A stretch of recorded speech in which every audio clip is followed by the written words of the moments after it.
One of my favorite quotes I want to share with you this morning, it says this. It says, Jesus may be in your heart, but grandpa is in your bones. Jesus may be in your heart, but grandpa is in your bones. Now, I love my grandpa. He is a great man. He has taught me a lot.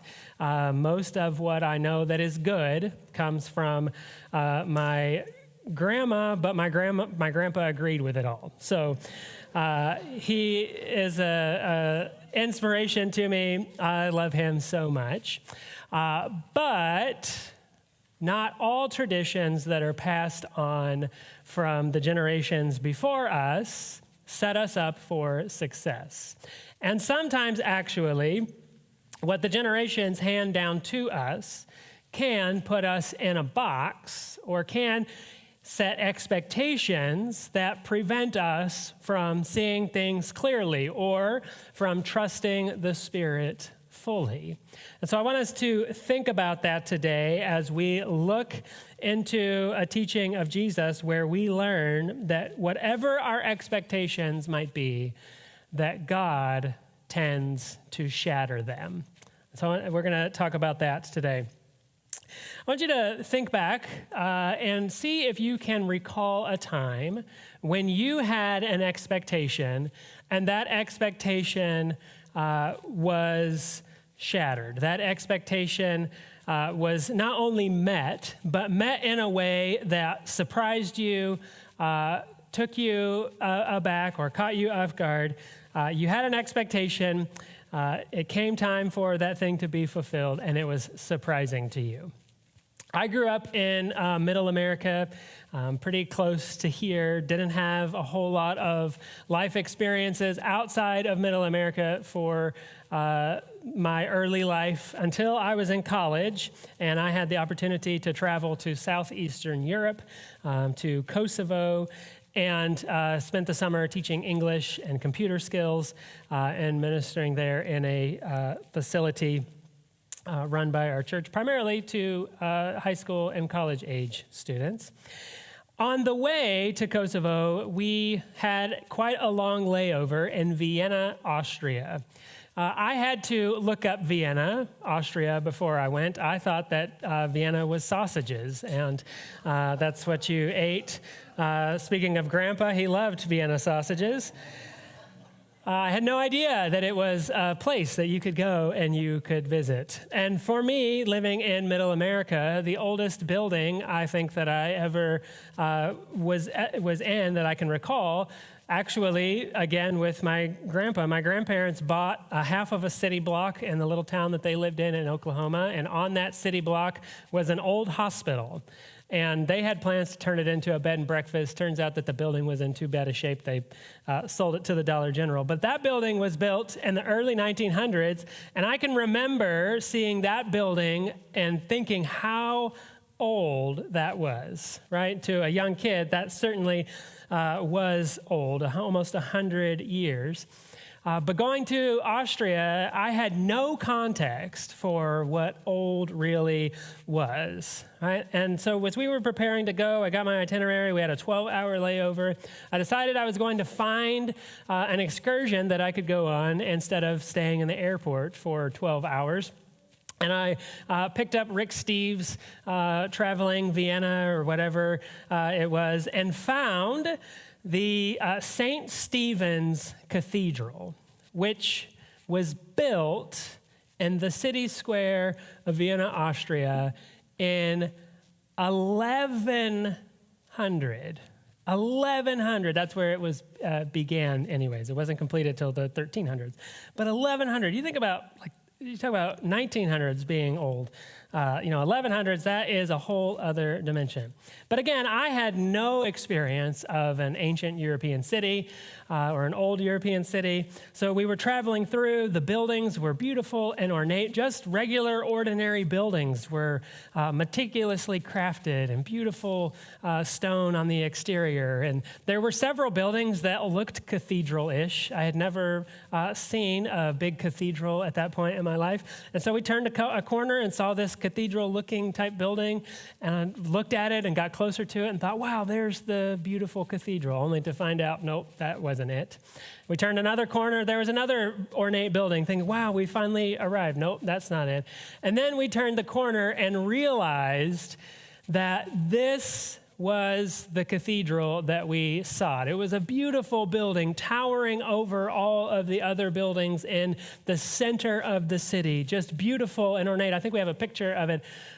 Just a wonderful, beautiful expression of architecture and community and God.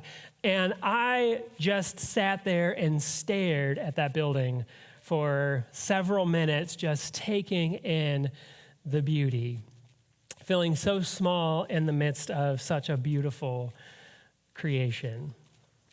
Just a few weeks ago, I had the opportunity to travel with a friend of mine to Colorado, and we were just kind of getting away and spending time together, hiking and retreating in the mountains. And even though it was 90 degrees when we left here, it was snowing and cold up in the mountains. And we went on a hike. We found a place that we wanted to hike to.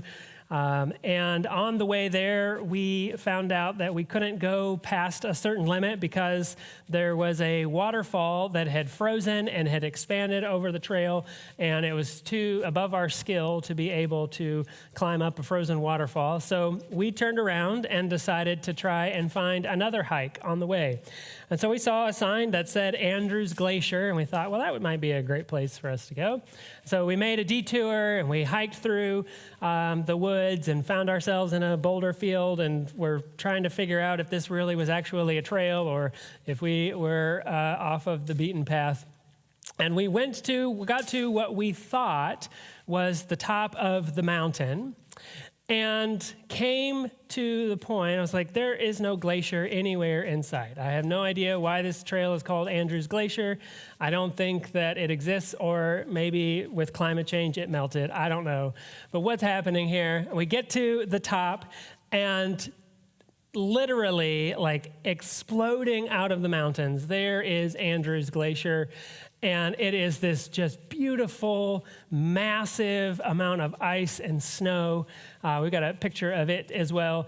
And a pond underneath that was frozen. Just an unreal, beautiful, and serene place to be in. I had no idea when I woke up that morning that I would find myself in such a beautiful place.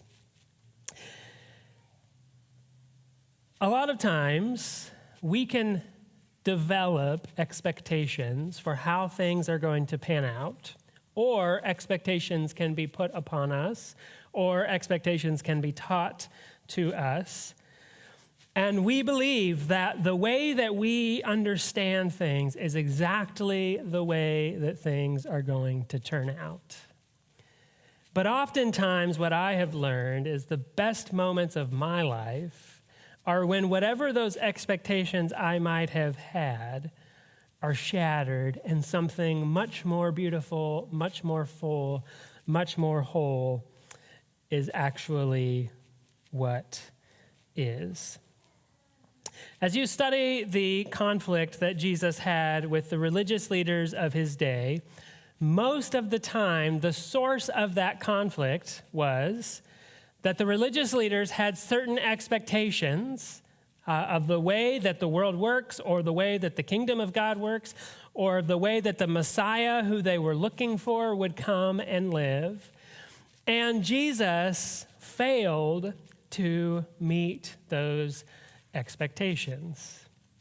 Now, Jesus certainly did not actually fail, but their understanding of what Jesus was doing didn't line up with what they were anticipating, and therefore they were unable to see Jesus when he was right in front of them.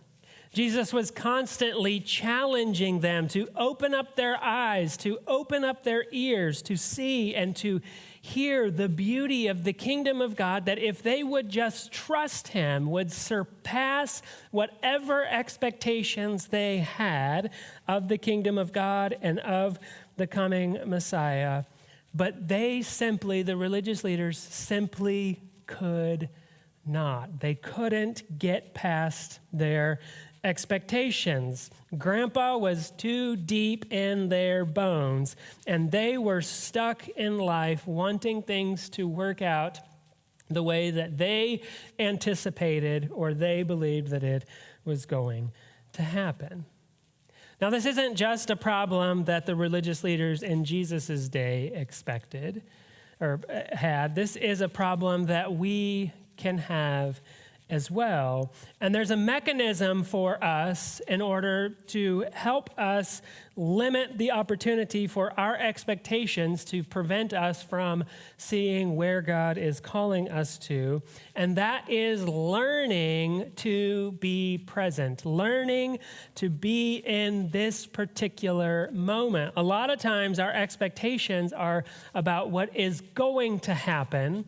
And because we're so preoccupied with what's going to happen, we miss out on what is happening around us. And so learning to be present is a way for us to keep our expectations from revealing the kingdom of heaven around us. So we are going to look at one of these interactions that Jesus had where he invited the religious leaders to see the kingdom over their expectations. But I want to explain a little bit about what's going on before we get there. We're going to read from Luke 20. We've been journeying through Luke for quite a long time now.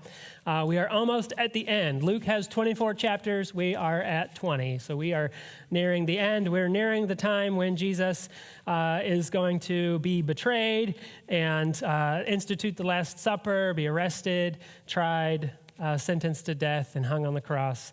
And then Luke ends with resurrection and actually the ascension of Jesus. So we are entering into this time in Jesus' life. So these verses that we're reading are amongst his sort of last conversations that he had with people while he was on earth. It's sort of his last opportunity for the religious leaders to learn to trust him and to trust his ways, and his last times to sort of be with his disciples and encourage them and help them understand what God is calling them to. And this is actually the last time that we read in Luke where the religious leaders are stuck trying to trap Jesus and to discredit him. So we're going to read about a particular group called the Sadducees. They were similar to a group that you might know better, the Pharisees. They are religious leaders in Jesus' day. And there was something distinct about the Sadducees, and it'll tell us in the first verse that we read, but they did not believe in resurrection. So that is what distinguished them primarily from the Pharisees. They had this idea of the way that things would work out, and resurrection did not fit into it, right? We can understand these kinds of divisions that we have where we think, well, we're kind of on the same team, but we have a completely different understanding at certain parts. So the Sadducees, their main dividing line was concerning the resurrection. So Luke chapter 20, verse 27, it says, some of the Sadducees who say there is no resurrection came to Jesus with a question.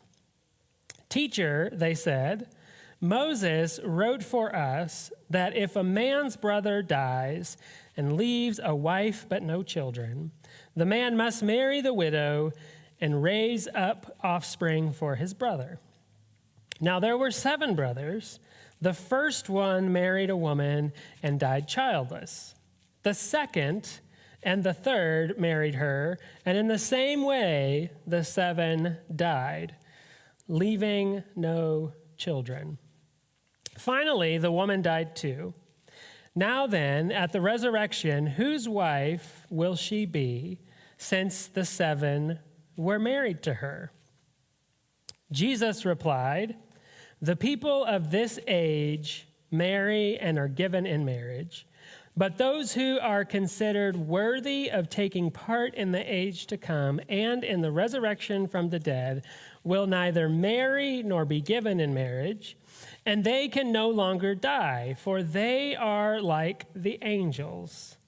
They are God's children, since they are children of the resurrection. But in the account of the burning bush, even Moses showed that the dead rise, for he calls the Lord the God of Abraham, the God of Isaac, and the God of Jacob.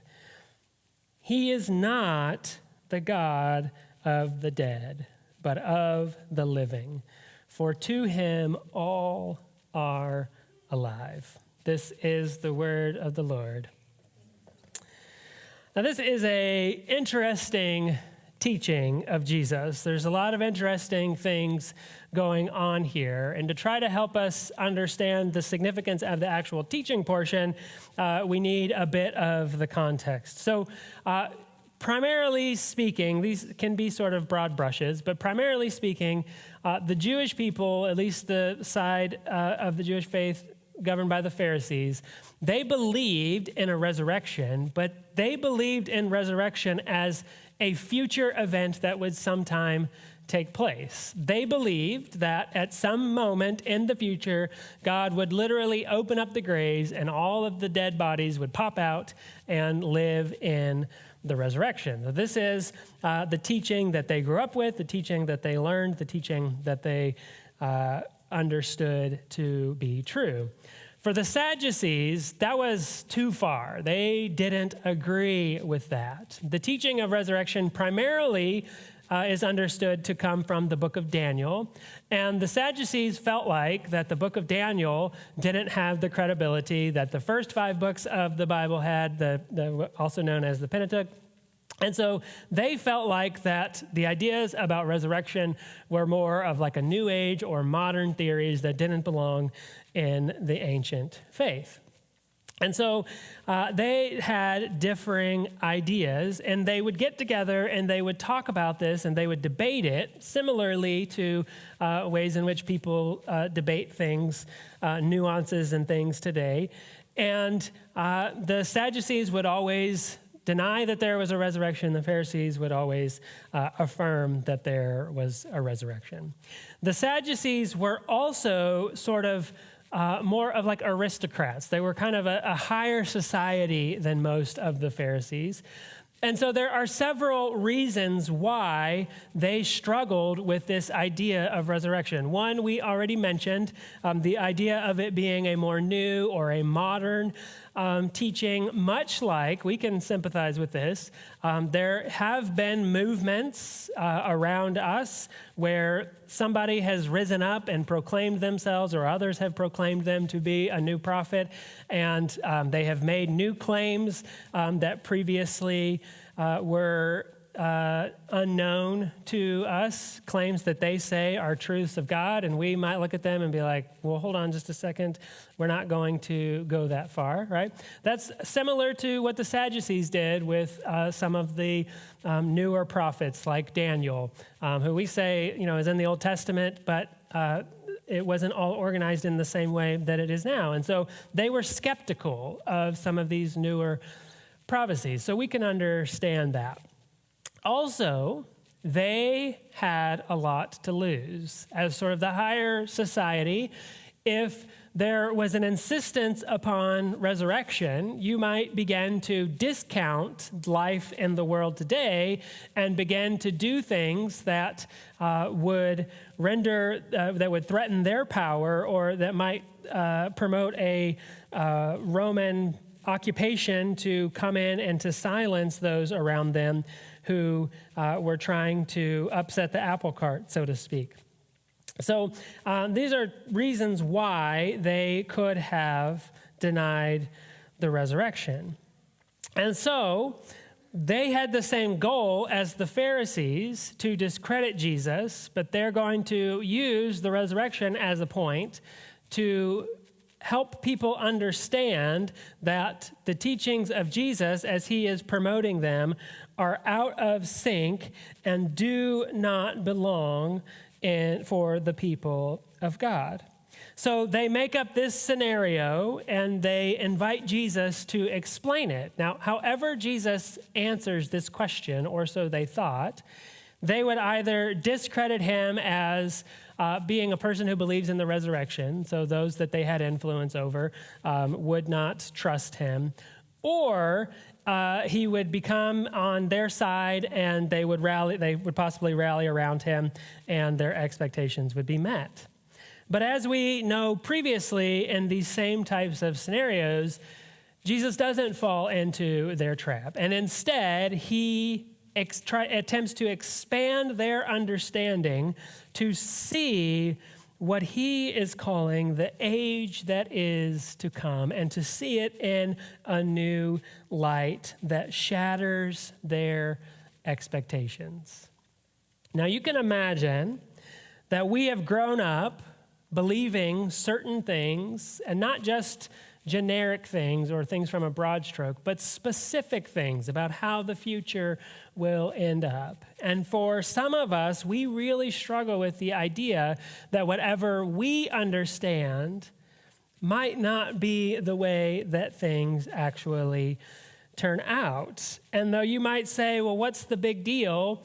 If our expectations are met or not, it's going to be great because it's going to be given to us by God. It still can be hard when we realize that what we have been taught or what we have previously understood may not be exactly the way that things work.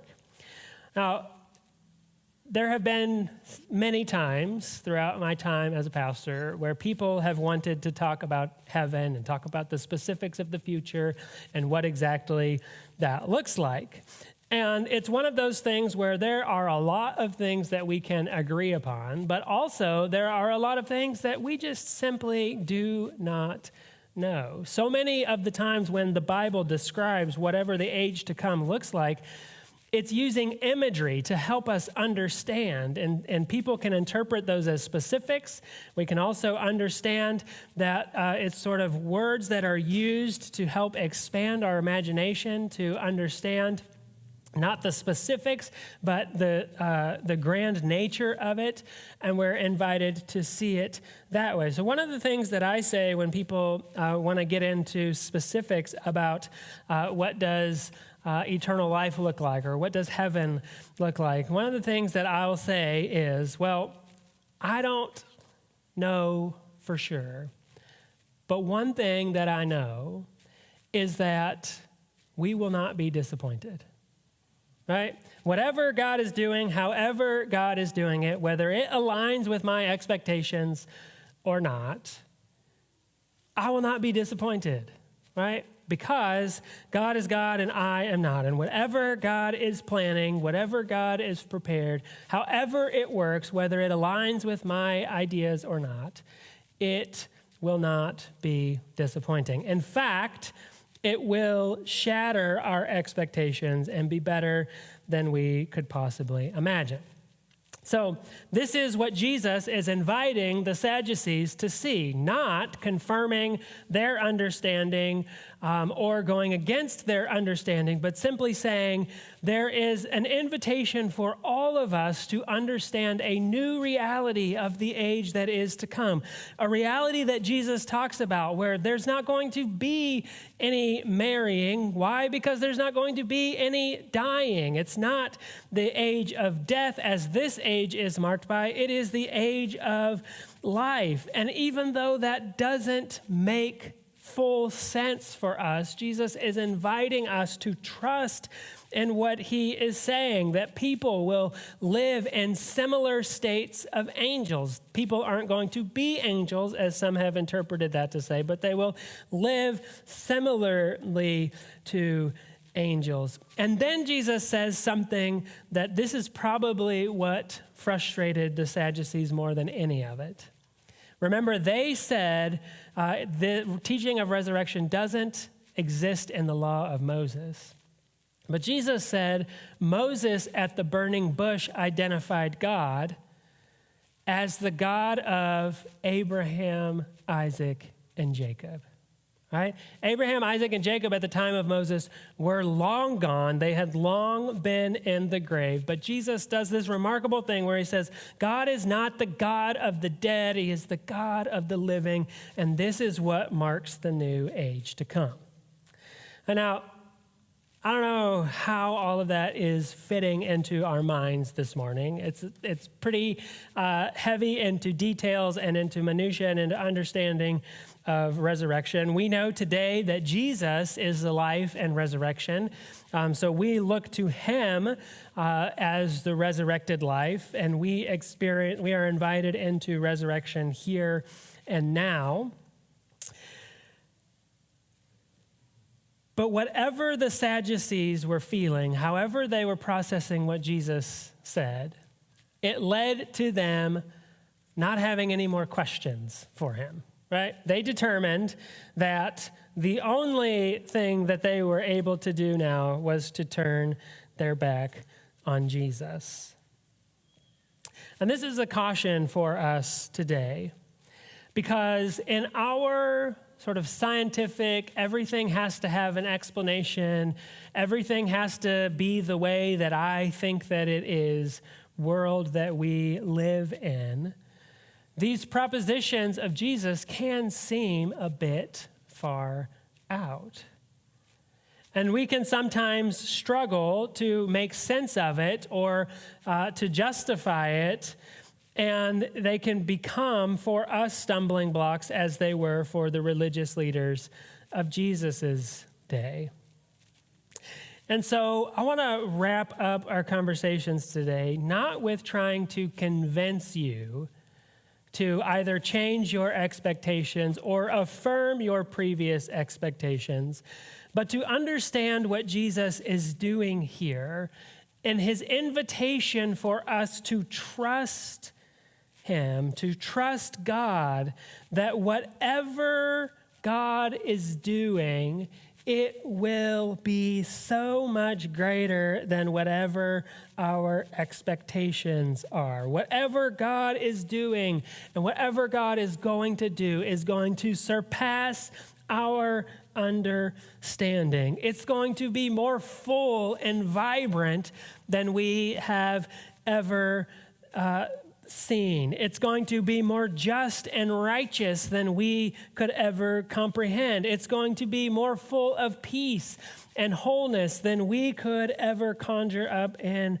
our own minds. Whatever God is doing in the future is going to shatter our expectations, and that is an invitation to trust him.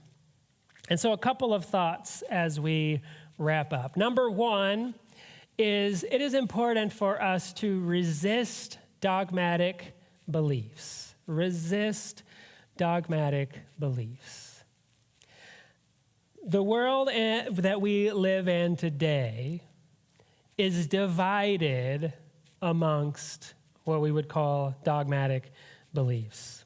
In our society right now, the main viewpoints are right or left, liberal or conservative. And the way and the temperature at which we operate is that if you are in a different side of the dividing line than me, it's not just you disagree with me, like you're my enemy, right? Like you are what I am fighting against, working against.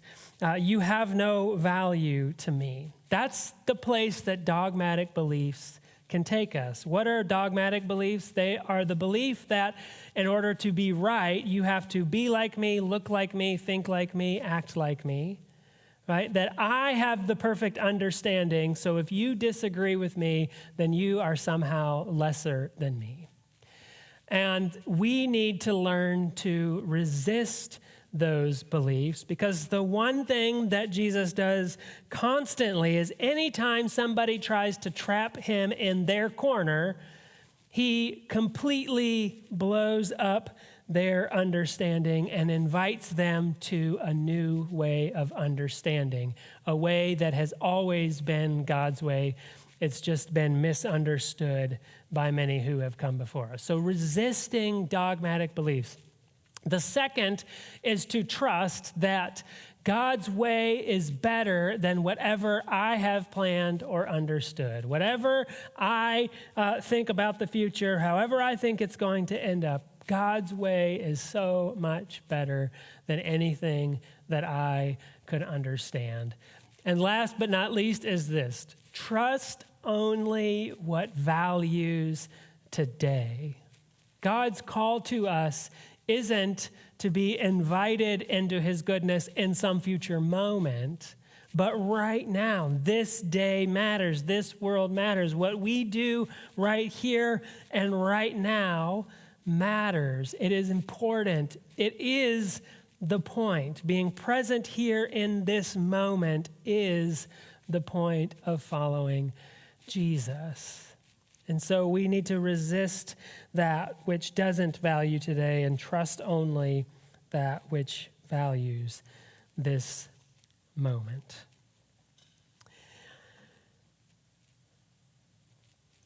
Today, we come to this point from all different places.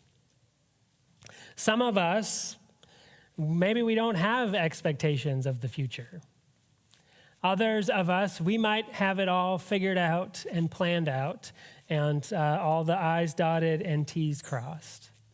But the reality is that the call for us is the same, no matter where we are. It's one of the things that we say here at Journey often, is that when we come to the table of Jesus, no matter where we are coming from or who we are, the one thing that we cannot remain is the same.